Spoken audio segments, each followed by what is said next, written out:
দীর্ঘ ১৯ বছর পর সংসদে জাতীয় বাজেট পেশ করল বিএনপি সরকার। বৃহস্পতিবার ২০২৬-২৭ অর্থবছরের জন্য ৯,৩৮,০০০ কোটি টাকার বাজেট পেশ করেন অর্থমন্ত্রী আমির খসরু মাহমুদ চৌধুরী, যা স্বাধীনতা পরবর্তী বাংলাদেশে সবচেয়ে বড় অঙ্কের বাজেট।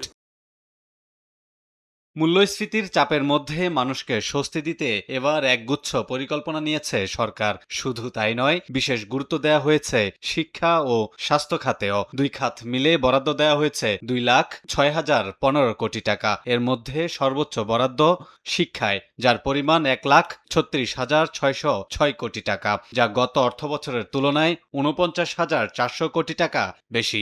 একটি দক্ষতা ভিত্তিক অর্থনীতিতে রূপান্তর করতে ষষ্ঠ শ্রেণী থেকে পর্যায়ক্রমে সবার জন্য কারিগরি শিক্ষা চালু করা হবে। উচ্চশিক্ষায় গমনেচ্ছুদের ১০ লক্ষ টাকা পর্যন্ত ঋণ সুবিধা প্রদান করছে।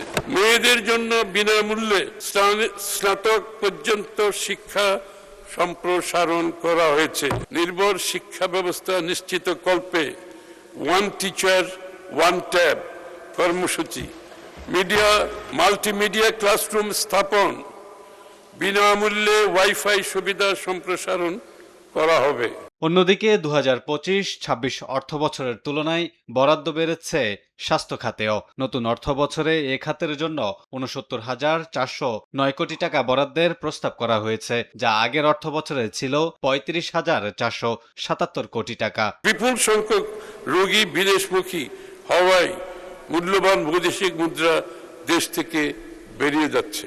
স্বাস্থ্য সুরক্ষার আওতায় প্রত্যেক নাগরিককে ন্যাশনাল হেলথ সিস্টেমের আওতায় আধুনিক হেলথ কার্ড প্রদান করা হবে। রোগী পরিবহনের দুর্দশা লাঘবের জন্য জাতীয় অ্যাম্বুলেন্স পুল ও জরুরি সেবা নেটওয়ার্ক গঠন করা হবে। নতুন করে ১ লক্ষ স্বাস্থ্যকর্মী নিয়োগের কার্যক্রম শুরু হয়েছে, যার ৮০% হবে নারী। সর্বস্তরে শিক্ষার প্রসার ঘটিয়ে জ্ঞানভিত্তিক সমাজ গঠনে জোর দেয়া হচ্ছে প্রস্তাবিত বাজেটে। একই সঙ্গে সর্বজনীন উন্নত ও দায়িত্বশীল স্বাস্থ্যসেবার নেটওয়ার্ক গড়ে তোলার ক্ষেত্রেও বিশেষ নজর দিচ্ছেন নীতি নির্ধারকরা। বরাদ্দের অর্থ সুষম বন্টন ও স্বচ্ছতার সাথে ব্যবহার করার উপর নির্ভর করবে আর্থিক নীতি প্রণয়নের সফলতা।